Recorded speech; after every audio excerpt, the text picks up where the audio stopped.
Nous sommes à un tournant. C'est à la fois une conclusion et un début. C'est Stefan Zweig qui parlait ainsi.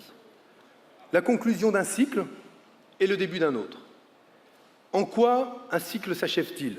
Je veux reprendre ce qui a été dit par Dominique Méda tout à l'heure.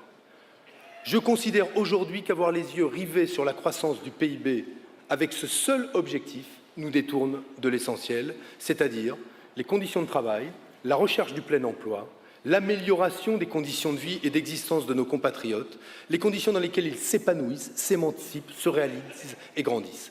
Si nous continuons à avoir comme seul cap la croissance du PIB, nous finirons, par constater qu'il ne revient toujours pas, qu'elle ne revient toujours pas, cette croissance, mais de surcroît, que même quand elle revient, nous ne disposons pas aujourd'hui des instruments pour faire en sorte que la redistribution des richesses garantisse l'égalité. C'est la raison pour laquelle, vis-à-vis de ce modèle de développement, il me semble que notre responsabilité aujourd'hui est de faire en sorte qu'il soit plus tempérant, qu'il se préoccupe des conséquences de l'activité humaine sur la planète, sur la biodiversité, sur nos conditions d'existence. Si nous ne le faisons pas, si nous ne prenons pas ce tournant, si nous n'engageons pas cette transformation, c'est-à-dire la transition écologique en Europe, la conversion écologique de notre économie, la transition énergétique, nous allons rater un des plus grands rendez-vous proposés à la gauche dans son histoire, parce que ce qui se joue là, ce n'est pas simplement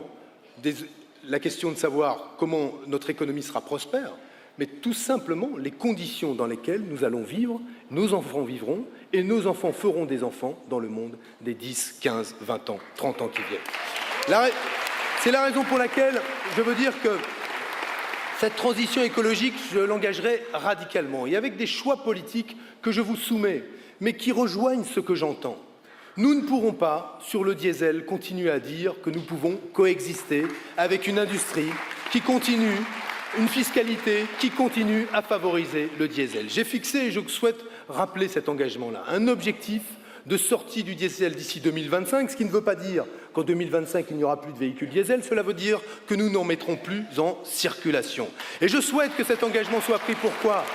Parce qu'on ne peut pas s'inquiéter du fait que nos enfants respirent des particules fines, qu'ils respirent un air en fait irrespirable, et ne pas faire des choix industriels et politiques à la hauteur de ces enjeux-là. Il faudra donc orienter les investissements de façon à ce que la transition vers des mobilités propres, l'efficacité énergétique, la sobriété énergétique soient engagées, notamment sur la question des circulations et des transports. Et cette interdiction du diesel d'ici 2025, je préfère la poser tout de suite, de façon à ce que les moyens qui sont aujourd'hui consacrés à la recherche en matière de moteurs électriques, en matière de moteurs hybrides, soient véritablement mobilisés de façon à offrir des alternatives concrètes aux Français d'ici 2025. C'est pour moi un objectif absolument central.